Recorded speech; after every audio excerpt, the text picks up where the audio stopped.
Good afternoon. Once again, welcome everyone to digital learning. I myself, Vasisht Kumar Naik, teacher educator at Mayurbhanj Baripada. I am going to discuss a new topic as well as new concept that is ପ୍ରାଥମିକ ଶିକ୍ଷାର ପ୍ରସାର ପାଇଁ ଆନ୍ତର୍ଜାତୀୟ ସଂସ୍ଥାମାନଙ୍କର ସହାୟତା. So not to be delayed, let's discussion student. Today's discussion.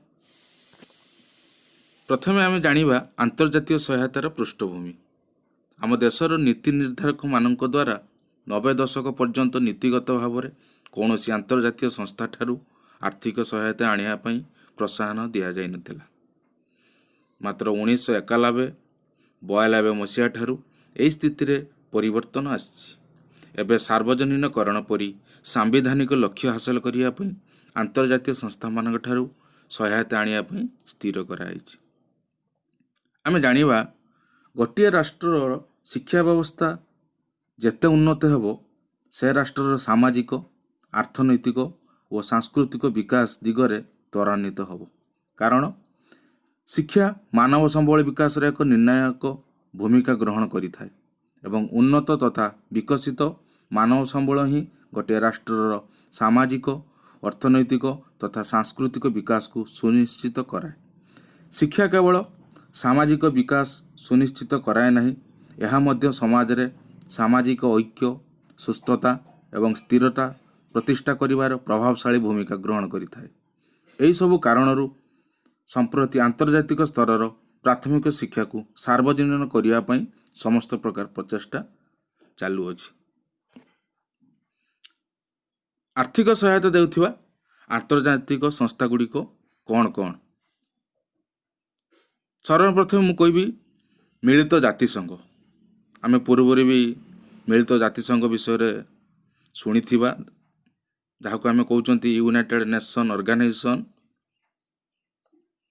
ଆଉ ଗୋଟିଏ ଆନ୍ତର୍ଜାତିକ ସଂସ୍ଥା ହେଉଛି ବିଶ୍ୱ ବ୍ୟାଙ୍କ, ଯାହାକି ବିଶ୍ୱବ୍ୟାପୀ ସହାୟତା ରାଶି ସମଗ୍ର ଦେଶକୁ ବଢ଼ାଇଥିବା ଅର୍ଗାନାଇଜେସନ୍ଟି ହେଉଛି ୱାର୍ଲଡ ବ୍ୟାଙ୍କ. ଆଉ ଗୋଟେ ଆନ୍ତର୍ଜାତିକ ସଂସ୍ଥା ହେଉଛି UNESCO, United nation educational scientific and cultural organisation, ଯେଉଁଥିରେ କି ଶିକ୍ଷା, ସଂସ୍କୃତି ଏବଂ ବୈଜ୍ଞାନିକ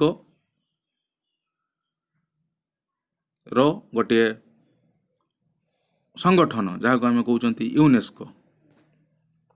ରାଜ୍ୟ ସରକାର ମଧ୍ୟ ପ୍ରାକ୍ ପ୍ରାଥମିକ ଶିକ୍ଷାର ଭିତ୍ତିଭୂମି ସୁଦୃଢ଼ କରିବା ପାଇଁ ୟୁନିସେଫ୍ ସହାୟତାରେ ନୂଆ ଅରୁଣିମା ନାମକ ଏକ କାର୍ଯ୍ୟକ୍ରମ ଆରମ୍ଭ କରିଛନ୍ତି. ଆମେ ଜାଣିଥିବା ପିଲାମାନେ ୟୁନିସେଫ୍, ୟୁନାଇଟେଡ୍ ନେସନ୍ ଇଣ୍ଟିଗ୍ରେଟେଡ୍ ଚିଲଡ୍ରେନ୍ ଏମର୍ଜେନ୍ସି ଫଣ୍ଡ, ତାର ସହାୟତାରେ ରାଜ୍ୟ ସରକାର ମଧ୍ୟ ଏକ ନୂଆ ଭିତ୍ତିଭୂମି ସୁଦୃଢ଼ କରିବା ଉଦ୍ଦେଶ୍ୟରେ, ପ୍ରାଥମିକ ଶିକ୍ଷାର ଭିତ୍ତିଭୂମି ସୁଦୃଢ଼ କରିବା ଉଦ୍ଦେଶ୍ୟରେ ରାଜ୍ୟ ସରକାର ୟୁନିସେଫ୍ ସହାୟତାରେ ଏହି କାର୍ଯ୍ୟକ୍ରମଟି ଆରମ୍ଭ କରିଛନ୍ତି. ଦ୍ୟାଟ୍ ଇଜ୍ ନୂଆ ଅରୁଣିମା, ତାକୁ ଆମେ କହୁଛନ୍ତି ନ୍ୟୁ ଅରୁଣିମା. ପ୍ରାଥମିକ ଶିକ୍ଷାର ବିକାଶ ପାଇଁ ବିଭିନ୍ନ ସଂସ୍ଥାମାନଙ୍କର କାର୍ଯ୍ୟ. ପ୍ରଥମେ ଜାଣିବା ମିଳିତ ଜାତିସଂଘର କାର୍ଯ୍ୟ କ'ଣ ଏବଂ ସର୍ବପ୍ରଥମେ ଜାଣିବା ମିଳିତ ଜାତିସଂଘ କେବେ ଗଢ଼ି ଉଠିଥିଲା ବା କେବେ ଜନ୍ମ ନେଇଥିଲା. ଏହା 1945 ମସିହା ଅକ୍ଟୋବର 24 ତାରିଖରେ ଏହି ସଂସ୍ଥା ଜନ୍ମ ନେଇଥିଲା, ଯାହାକୁ ଆମେ କହୁଛନ୍ତି ୟୁଏନ୍ଓ, ୟୁନାଇଟେଡ୍ ନେସନ୍ ଅର୍ଗାନାଇଜେସନ୍.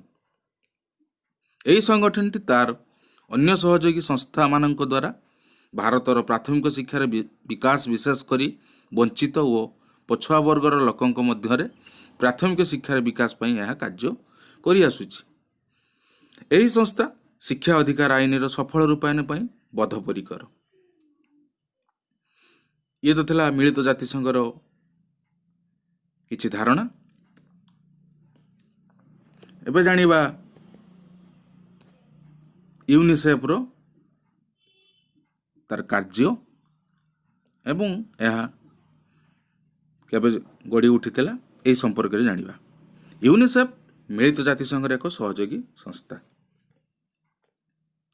ଏହା ଭାରତର 1994 ମସିହା ଠାରୁ ଭାରତ ସରକାର ଏବଂ विभिन्न राज्य सरकारଙ୍କ सହ मिलित भावे प्राथमिक शिक्षार विकास ପାଇଁ विविध कार्यक्रम मान करि आसुछि।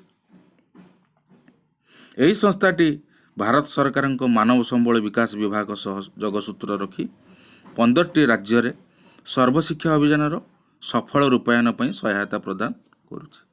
किए करुछि? यूनिसेफ। वर्तमान यूनेस्को हेउछि गोटे संस्था जहाँकि मिलित जातिसंघर एक सहयोगी संगठन। यही संस्थाटी विश्व रे शिक्षार प्रसार, दारिद्र्य दूरीकरण और निरंतर विकास संपर्कित विभिन्न कार्यक्रम करि आसुछि। यही संगठन प्राथमिक स्तर रे शिक्षार विकास ପାଇଁ सरकारଙ୍କୁ नीति निर्धारण रे सहायता मध्य करुछि। या छड़ा यूनेस्को पाठ्यक्रम प्रस्तुति और शिक्षक शिक्षा कार्यक्रम प्रभृति क्षेत्र रे नाना कार्यक्रम संगठित करुछि। यही अंतर्जातीय संस्थाटी जो प्राथमिक शिक्षार प्रसार और गुणात्मक विकास लगी जो केतोटी प्रमुख योजना संप्रति आम देश कार्यकारी होउची सेगुड़िक है जिला प्राथमिक शिक्षा प्रकल्प। आ पूर्व आम आलोचना करूँ डीपीईपी संपर्क में सर्वनिम्न शिक्षण स्तर MLL minimum level of learning एवं सर्वशिक्षा अभियान एवं यही समस्त कार्यक्रम गुड़ी को यूनेस्को सहायतार कार्य होउछि। एबे जानिबा विश्व स्वास्थ्य संगठन। विश्व स्वास्थ्य संगठन मध्य मिलित जातिसंघर गोटे सहयोगी संगठन। यही संगठन विश्व को स्वास्थ्य सेवा क्षेत्र में नेतृत्व दे आसुछि। यही संगठन विद्यालयर छात्र छात्री मध्य स्वास्थ्य संपर्क सचेतनता सृष्टि करिया पई एवं छात्र छात्री मध्य स्वास्थ्यर उन्नति संपर्क रे मध्य कार्य करुछि। किपरि छात्र छात्री भीतर स्वास्थ्यर परिवर्तन आसीबो, उन्नति आसीबो, एही संपर्क रे मध्य विश्व स्वास्थ्य संगठन कार्य करि आछे।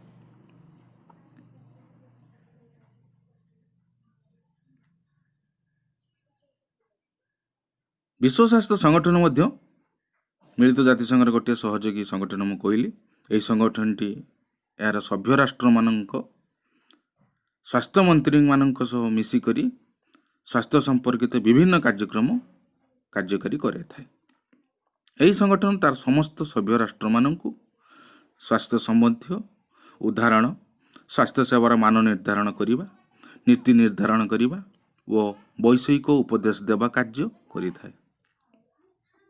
यही संगठन विद्यालय छात्र छात्री स्वास्थ्य संपर्क में सचेतनता सृष्टि पाई कार्य करि आसुछि।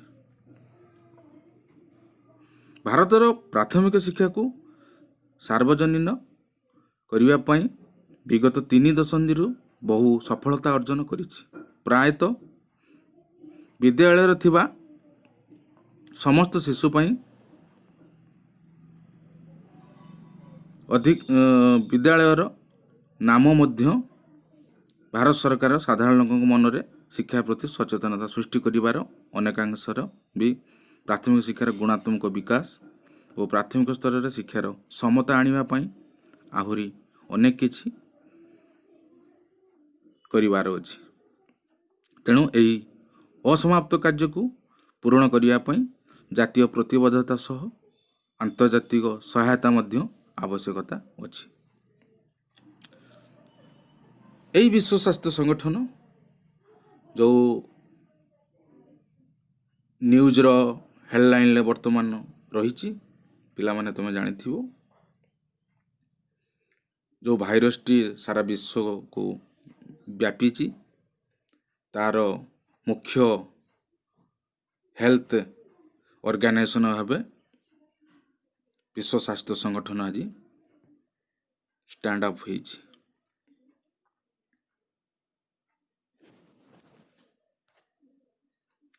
ଏବେ ବି ପ୍ରାଥମିକ ଶିକ୍ଷାର ଗୁଣାତ୍ମକ ବିକାଶ ଓ ପ୍ରାଥମିକ ସ୍ତରର ଶିକ୍ଷାର ସମତା ଆଣିବା ପାଇଁ ଆହୁରି ଅନେକ କିଛି କରିବାର ଅଛି। ଏହି ଅସମାପ୍ତ କାର୍ଯ୍ୟକୁ ପୂରଣ କରିବା ନିମନ୍ତେ ଆମ ସମସ୍ତଙ୍କର ଜାତୀୟ ପ୍ରତିବଦ୍ଧତା ସହ ଆନ୍ତର୍ଜାତିକ ସହାୟତାର ମଧ୍ୟ ଆବଶ୍ୟକତା ଅଛି। ତ ଏଇ ତ ଥିଲା ଆଜିର ଆଲୋଚନା। ମୁଁ ଆଶା କରିବି ଆଜିର ଆଲୋଚନାରେ ପିଲାମାନେ କିଛି ବି ଧାରଣା ପାଇଥିବେ। ରହୁଛି, ଆଗାମୀ ଦିନରେ ଅନଲାଇନରେ ଆହୁରି ଅନେକ କ୍ଲାସ୍ ନେବୁ। ଧନ୍ୟବାଦ।